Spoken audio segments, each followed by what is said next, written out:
I'm Rupert Sheldrake, and I'm here with Mark Vernon. Hello, Mark. Hi there, Rupert. Hey. As part of our series of discussions on the fundamental principles of nature, we're going to talk today about randomness. And randomness is a really important concept in contemporary science, but the idea of chance and or whether things are predetermined has a long philosophical history. And I wondered, Mark, as a philosopher, whether you could fill us in on some of the background before we go on to discuss the current scientific state of play. Yes. So it is, in a way, it's quite different in the ancient world, randomness, and how it's understood to developments in the modern world. If you think of someone like Aristotle, he talks about things like randomness. He divides it up in certain ways. So for him, there are some things that happen that are completely necessary, some things which are probable, and some things which happen by chance. But his notion of chance is different from a kind of causeless just happening, which maybe is the more modern sense, because for him, everything always is teleological. And so the whole discussion is wrapped up in his notion of four causes. So there's the material cause, there's the formal cause, there's the final cause, and there's the efficient cause. And final causes, the tendency that exists within the cosmos as a whole, even operates in situations of chance. It's just that in chance, there are maybe more than one cause. So it's hard to know quite how all the efficient and material causes hang together. And so for him, for example, this means that there is such a thing as real luck.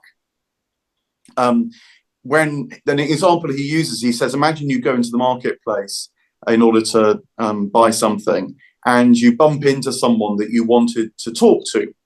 Now, you hadn't gone into the marketplace to see this person, you've gone in to get something, but you say, oh, it's lucky that you've come here too, because I wanted to speak to you.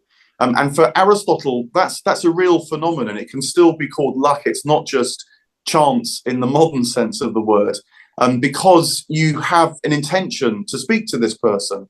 And so that kind of teleological directionality, meaningfulness of an encounter is still very meant for him. In the modern world, if something's meaningful, we tend to, as it were, withdraw that from the nexus of causes, saying, well, that's just something which we add on top. Whereas for Aristotle, no, there's not a kind of place that we position ourselves outside of nature. Everything is part of nature. And so there are things that happen by chance, but there's not, I think, the sense of randomness is often meant now, where there's just sort of no sense to it whatsoever. Another area in which Aristotle's notion of randomness is different is because he also talks about things very often in the sense of potentials becoming actual. And so there's, as it were, the universal world of potentials, some of which will become actual. And so quite what it is that brings things to actuality, again, can be much broader, I think, than a strictly mechanical understanding of cause and effect, where essentially there's like a single cause that causes a particular effect, which is a more modern way of understanding things. And another important notion here is fate and providence. That sort of is another layer of the discussion. And providence is the activity of the gods, maybe for good, maybe for ill. The god Tyche is the god Fortuna in Roman times, the sort of the deity that's active in this way. And so it actively engaging with your fate through practices of theurgy, again, affects what otherwise might just seem random things. Aligning your activity, as it were, with the gods through an act of theurgy might bring providence onto your side, and so affect fate in some way. Now, yeah. To butt in, well, can you explain theurgy a little bit more? Oh, yeah. So theurgy is, we might think of it as a spell in one hand, or it might be a ritual in a temple. In the Christian period, it becomes the liturgy itself. So this is um, rites or practices that you engage with in order to have a kind of communication with the gods. Prayer, Prayer. yeah, would be an act of theurgy. Mm. And I tend to think of it not just as in, you ask the god to do something and then for one reason or another that comes about. It's more of a communication and an exchange, because theurgy always involves some often quite elaborate preparation on your part. It might be ritual cleansings, it might be fasting. And I think that what that achieves is a kind of alignment with the deity that enables then the deity to participate in your own life more keenly, say. So it's not just the kind of pure magic spell, as again, in a rather literal way you might mean now. It's much more about engaging in the mystery of life at a deeper level. It's a kind of triangulation, really. There's kind of what you want, then there's what's going to happen. But in the third position is yourself changing and becoming aligned with what the deity might help you with. And so prayer, changes you as much as it changes God's mind, as it were. So theurgy is involved in, and another really interesting area is, which actually is a lot in the Bible. I was just checking this before we started speaking, but is the casting of lots. Lots are cast dozens and dozens of times in the Bible, and one of the most famous moments, if you're a Christian, is when the apostle Judas is replaced by Matthias, and in the Acts of the Apostles they cast lots to decide who should be the new 12th apostle. And again, it's a bit obscure quite what casting lots involved. It seems sometimes it could be dice, sometimes it could involve bits of clay pot. But I think there's a kind of elaborate process around the casting of lots as well, which means that it's a way of discerning. Sometimes I was thinking about whether it's a bit like this, actually, that you cast a lot that interrupts your own sort of limited human understanding of things. And in that space, the god or God might be made present, and therefore God's will might become known. So, rather than, as it were, trying to work out who should be the next apostle, the 11 apostles said, look, let's cast a lot. That opens up a space that interrupts what we think should happen as far as we can understand it.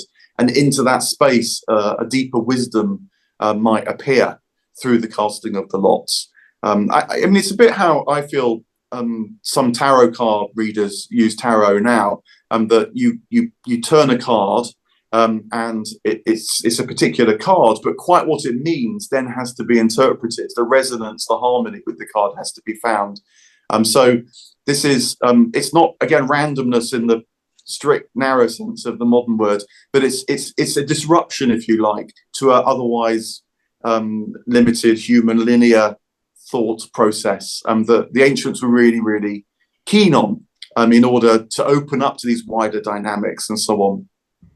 So just on that theme, if you have a form of divination like the I Ching, which traditionally is done by shaking out yarrow stalks from a container, which we'd think of as falling at random, that's taken as a way of getting a reading of what's happening, or of divination. That's similar to casting lots, I suppose. Only it's not trying to make a decision directly, it's trying to get a reading, more like your tarot card example. Yeah, and something like the I Ching, I mean, I use the I Ching every so often, and the experience is, it makes you think about things in a different way. It kind of opens up your imagination, and I think there you've got the notion of sympathies coming in as well. That the fundamental dynamic in the cosmos is not mechanical cause and effect, but it's much more to do with sympathies and participations. If in the pre-modern worldview, everything is a kind of intelligence that's unfolding, that's dynamic, maybe if you're a monotheist, as many expressions of the one divine logos underpinning all things. But the different intelligences, they're going to have interactions, and they're not just going to be purely mechanical interactions. They're going to be sympathies and resonances and harmonies, and sometimes kind of amplifications and so on. So casting the I Ching It's about opening yourself up to that wider dynamic where you're not just the only intelligence sort of solipsistically existing in the cosmos trying to work out what to do, but you're opening yourself up to a wider sense of things. And would something like tossing coins in cricket, where you have to do which side bats first, you have to have a tossing of a coin, and the person who wins the toss then chooses whether they bat first, or that would be a kind of casting lots then? Yeah, I guess that is about the when you can't make everything strictly fair, then you cast a fair coin, it could be head or tails, and then the way that it falls decides on what's going to be fair in that instance. There's got to be 2 goals in a football match. That would be only fair, but quite which end you play first, that might be a certain advantage because of the way the fans are and so on. You use a fair means to decide on what you can't describe as fairly otherwise. Well, I suppose the key point then would be, how much is it possible for there to be a pure accident? If something awful happens to somebody, they have an accident, a rock falls on them as they're walking past a mountain, for example. There's one way of thinking is just chance, pure accident. Another way of thinking is, well, it was their destiny, or there was some reason for this, or they're being punished in some way. Or there's a tendency to look for explanations for things that could, from one point of view, be regarded as accidental. This must have been a discussion that's gone on for millennia, if not longer. Yeah, and probably in the Western tradition, the most significant discussion of this was Boethius's The Consolations of Philosophy, which was a sort of bestseller right through the late antique and medieval period. And there, Lady Philosophy discusses the activities of fortune, including terrible things that happen to you, which had happened to Boethius. He was a very, very powerful, important, successful player in the court. And then the emperor changed and he was on the wrong side of a kind of internal squabble and was sentenced to death, and a particularly grim death as well. And so it seemed like a rock had fallen on top of him. It certainly had in one way. So he has this sort of terribly searching, testing period while he's awaiting his execution, where in the Consolations of Philosophy, he imagines Lady Philosophy coming to teach him about the nature of fortune and the notion of the wheel of fortune, particularly, that's constantly turning. And when you think you're on the up, you're actually approaching a peak, and there will be a downturn as well. And what there's a lot of different facets to discuss. How can God, who knows all things, also see a life where it seems that we determine things as well? And one of the images that Boethius uses is, well, if you imagine yourself walking along a riverbed at the bottom of a steep valley, it feels like you're deciding every step you take. But if God's on the top of the mountain overlooking the valley, to God's view, of course, you're only really going in one direction, which is following the trajectory of the river. And so there can be a bringing together depending on your perspective.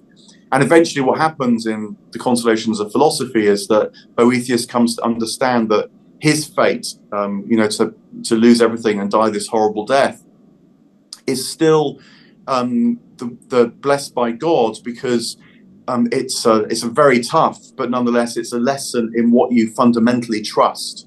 And it's not that you shouldn't trust what happens more transiently in life, but nonetheless, you should make sure that you have a kind of deeper trust in the divine action in all things too, which might well be leading you in directions that you can't understand in this life. And yet at some point in the future, you will gain the perspective when you will. And so Boethius's consolation from philosophy is about learning how to put his trust at the last, as he faced death, in God. Yes. Well, this is all very helpful background, because we start a whole other discussion of these issues in the context of science. And with mechanistic science in the 17th century, the idea that things have mechanical causes and each cause has an effect and everything's determined mechanically, worked his way up, as you know, by the beginning of the 19th century to this vision of total determinism. The famous statement of Laplace, that if you knew the initial position of all the particles in the universe and their motion, a supreme intelligence could calculate the entire future of the universe, including everything that humans decide to do, because in this worldview there's no free will, everything's determined physically. And the biologist T.H. Huxley took it even further in the 1860s, when he said that a supreme intelligence, knowing all these initial particles, couldn't just calculate the stars and the heavenly bodies and everything else, but could calculate every detail of the evolution of life and predict with precision the entire fauna and flora of Britain in the 1860s based on first principles, because everything was totally determined. And when I was at school and had been converted to scientism through studying science, I used to think, well, free will has to be an illusion because the whole universe is completely determined physically. I believed this 19th century determinist view. It's a kind of naive scientistic view of nature. And it's still, I meet people who have that view, that it's all physically determined. There's no such thing as free will. There can't possibly be, because they take this extreme view. However, within the sciences, in the 20th century, there was a whole shift of paradigm, and it's hard to find any serious scientist who take the Laplace or T.H. Huxley view today, partly because of quantum theory and the inherent indeterminism that quantum theory reveals, partly because of the development of chaos and complexity theories that show that huge amounts of nature are unpredictable, even in principle, because tiny fluctuations in initial conditions can lead to enormous differences in outcomes. But actually, when you look back in the light of this revolution in the 20th century, the overcoming of that naive determinism, you realize this has actually been there in the sciences ever since the beginning of modern science. Ever since Newton, the three-body problem has been insoluble. You can calculate how two bodies affect each other gravitationally, but when there are three, the interactions are so complex, you can't actually predict the way the whole system will develop. You can do only kind of approximations. And it now turns out that even the set piece of Newtonian determinism, namely the solar system and the orbits of the planets, even that is a chaotic system that in the long run is unpredictable, except in terms of chaotic probability type mathematics. So there's been this recognition of indeterminism in modern science. And I think that what this reveals is that at every level of nature, there's a kind of indeterminism. At the quantum level, at the smallest level, at the level of the weather, there's indeterminism. In the breaking of a wave, every time a wave breaks, there's indeterminism. In biology, the whole of developmental biology is full of indeterminism. If you look at a leaf, take a leaf from a beech tree, for example, the pattern of the veins is different on every leaf. They've all got the same genes. They've grown in a very similar environment. And even if you look at the two sides of the same leaf, the midrib is there, and you look at the two sides of the same, the vein pattern is different on both sides of the same leaf. So there's this kind of indeterminism built into nature, and probably the only place where indeterminism is brought down to the minimum is in man-made machines. We don't want our machines to be indeterminate. If you press an A on your computer, you want an A to appear on the screen in your Word program. You don't want a 70% chance of something else, or even a 1% chance of something else. You want 100% that it will be A. So we've actually constructed machines that give us a false view of determinism, that deterministic computers give an illusion of determinism. And then in the mechanistic materialist worldview, using a machine as the model for the whole of nature, it gives a false view of nature. So I think that this kind of freedom of indeterminism is actually really important in the way that nature is organized, because it wouldn't be possible for higher level top-down organizing principles to work unless the system they were working on was indeterminate. And so you have basic principles like crystallization. A water molecule, for example, has particular properties that mean that water crystals are likely to be hexagonal, as in snowflakes. But each individual snowflake is different from each other individual snowflake. There's an indeterminism in the way that the actual crystallization occurs against a background of a kind of determinism that is going to be, generally speaking, hexagonally symmetrical. But there's an interplay there where there's an indeterminism working its way through. And when a biological system is developing, cells can divide, and in tissue culture they do divide. In random order, in a plant callus culture, for example, the cells divide in a chaotic random way. But within a plant, those cells which can divide in any plane of division divide in an ordered way, determined by what I would call the morphogenetic field of the shoot or the root or the leaf or the flower, the developing organ. There's a higher level cause which imposes order or pattern on what's otherwise indeterminate. And I think the same happens in decisions that we make in the operation of free will in our own activities, that our brains and the nervous system in general is highly indeterminate. And when there's lots of things we could do, with equal energetic probability, I could raise my right arm or my left arm, but the decision as to which happens is only possible because it's indeterminate to start with, and then a higher level cause, a decision from a higher level of organization, top-down cause, it can choose one rather than the other. So free will and freedom and indeed creativity and evolution depend on indeterminism.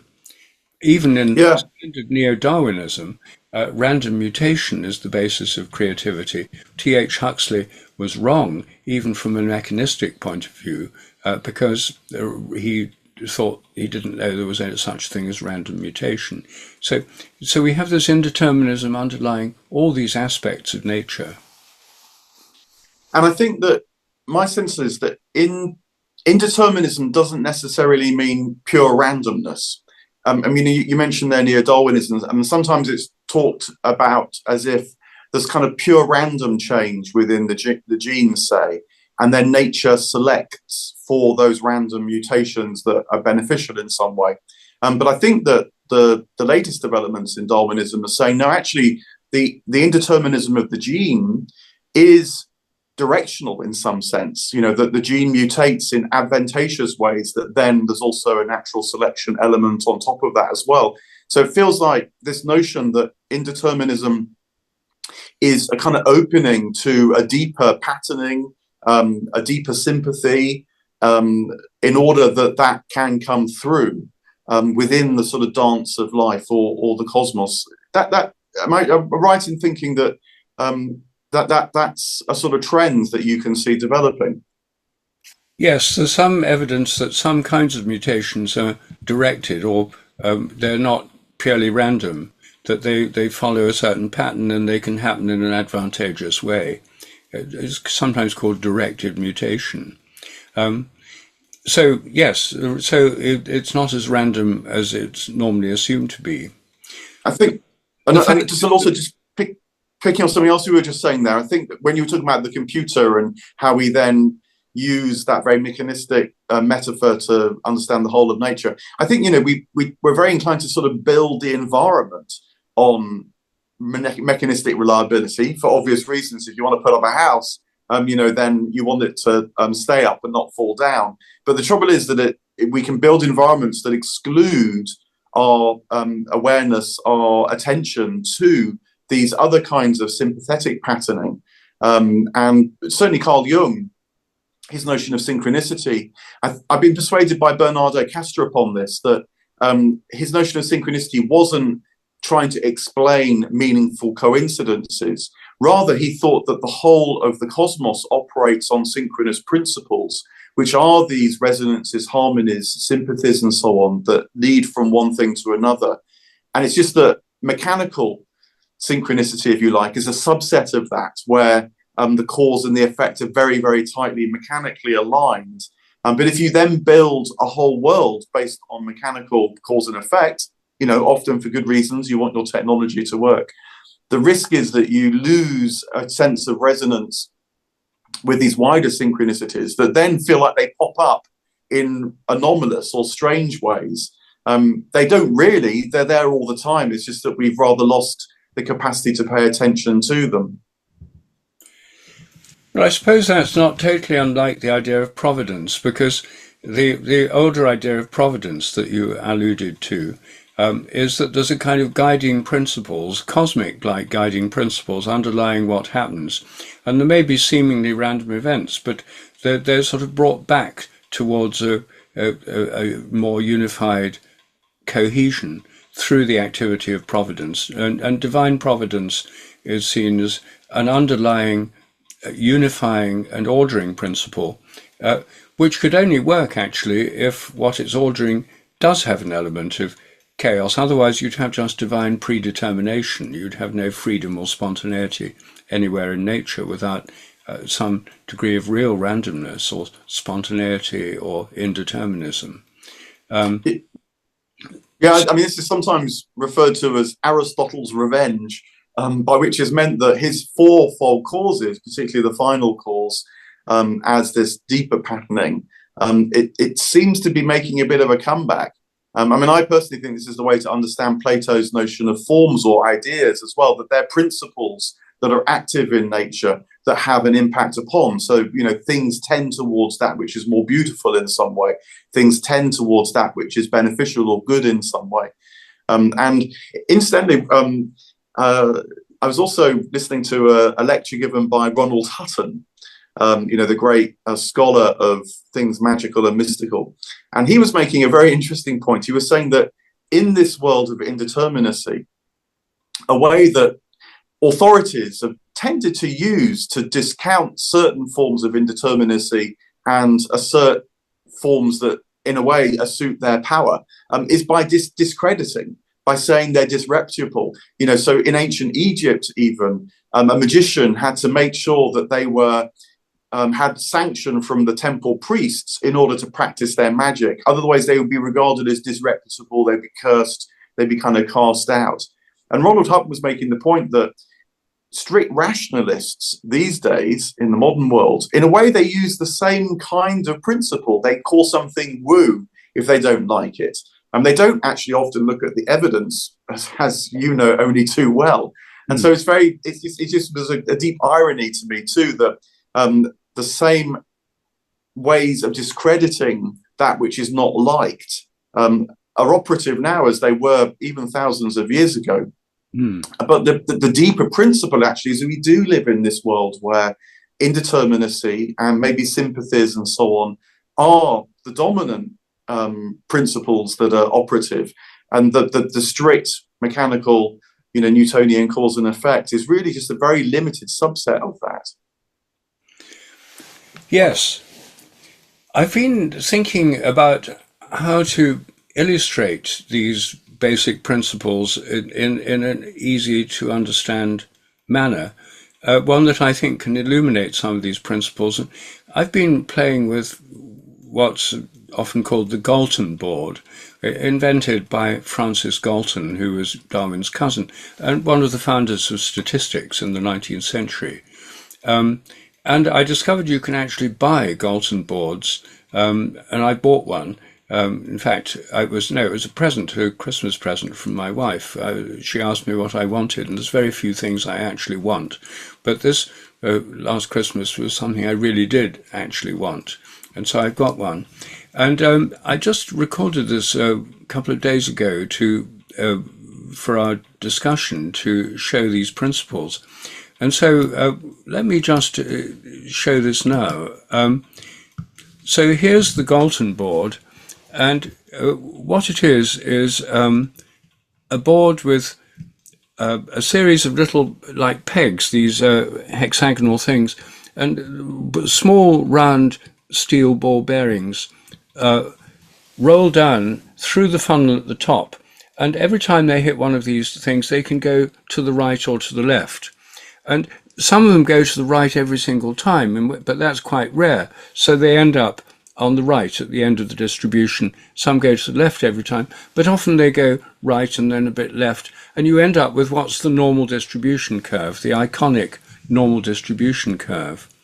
And so if I start that going now, you can actually see this. I'll do it a couple of times so you can see how each time the normal distribution is not exactly the same because it's random, but it follows this general pattern of a random normal distribution curve. So here, I've just started it, and here it goes, and it's going to turn, I'll turn it over, and then turn it back again, and you'll see the balls all roll down. And there's the normal distribution curve. Now, doing it again, the same thing will happen, except it won't be exactly the same because there's this element of randomness, but there's this general pattern of the normal distribution curve. Now I'm going to stop it for a moment, and because what I want to show now is something that's, I think, really quite a profound principle, which is that you can influence what is otherwise random by invisible forces. And in this case, I'm going to do it with a magnet, putting a couple of magnets on either side of the Galton board, so that when the balls fall down, they go through a magnetic field, which will, because they're steel balls, will bias the way they fall and change the normal distribution. I'm putting the magnets in place here, one on each side, so there's an invisible field between them.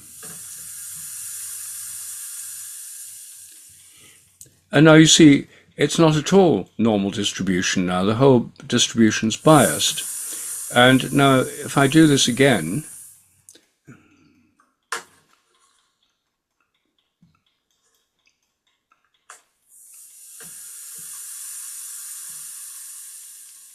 again, there's clearly a bias of the whole normal distribution. So what's happening here is that the magnetic field, which is invisible, the field between those magnets is not anything you can see, and it's not material, it's physical but not material, is actually influencing randomness and the whole pattern of randomness. And so if we're thinking in terms of how a morphogenetic field could influence random cell divisions or crystallization processes of microtubules inside cells or other physical processes, things that could otherwise be random can be shaped by invisible fields that give them order. And going back to the bigger question of providence and these bigger shaping forces, as you were mentioning with Jung and the ideas of providence shaping what happens in the world, then again, these invisible forces could impose patterns on otherwise random events. And personally, I think that's the main way in which prayer works. I think it can help to bias otherwise random events that we would otherwise would just unfold without any particular order or structure. So I think that this Galton board with the magnet, I mean, it's a terribly simple illustration, but it took me years to realize that fields and their activity of fields could bias random processes. I mean, I've always thought that's how morphogenetic fields work, but it took me an awfully long time to realize that something as simple as the gravitational field pulling balls downwards and the magnetic field, which can influence magnetic balls, can actually illustrate these principles in this very simple, almost iconic way. And it's worth stressing, I think, in the profundity of the illustration, that the point about a magnetic field is that it's not an energy transfer that's going on. It's not something that the physicists, as it were, could call work, because the magnets don't run out of energy. They don't sort of fall apart after you turned it a certain amount of time. So this is a really profound, I think, allegory, not an allegory, an analogy for the kind of morphogenetic field, sympathies, tendency, providence, even, that we're talking about here. Yes, it's interesting too that what we've got here is two kinds of field. The balls are falling because of the gravitational field, which is also invisible and doesn't lose any energy by attracting the balls towards it. And when they pass through the magnetic field, again, as you say, the magnetic field doesn't lose any energy in this process of imposing a new pattern on the balls. And of course, if you move the magnets to different places, you get different patterns. And so we have here patterning effects of invisible fields and invisible forces, bringing about changes in otherwise random events. And actually, I think a great deal of that is going on in the world, at all levels, high levels and low levels, and that this randomness is always interacting with forces that deterministic. For gravity is in a sense deterministic. Is all the balls are going to fall. None of them are just going to float, but how they fall is to some degree random, because they can bounce right or left off each of those little obstacles, and it's just like tossing a coin. It could go one way or the other. So we're getting something like the pattern you get from tossing coins.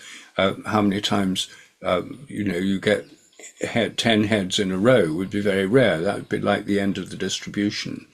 So it shows us that, but it also very clearly illustrates how fields have this formative effect. It's forming the pattern in which the randomness is expressed. In fact, it's not random anymore. It's changing it, imposing a form upon it. Yeah, so it makes me think that strict determinism or strict randomness are actually artificial. In a scientific experiment, you have to work really hard to remove all the other variables in order for your deterministic law to sort of show up. Whereas, of course, in the natural world, there's never situations like that. It's always multi-layered and multifaceted. And so these older ways, which maybe are returning, thinking about final causes, the nature of fields as you're demonstrating there, providence, sympathies, and so on, in a way, they're more accurate for the way the world actually is. I think they are, yes. Well, that's fascinating. Thanks for the demonstration. It's very wonderful having these visual demonstrations. We had one when we talked about fields as well, because suddenly something very striking, but actually very simple, sort of shines through. So I like your Galton Board. Yes. There'll be a rush on Galton Boards now. Yes. Well, thank you, Mark. Cheers for now.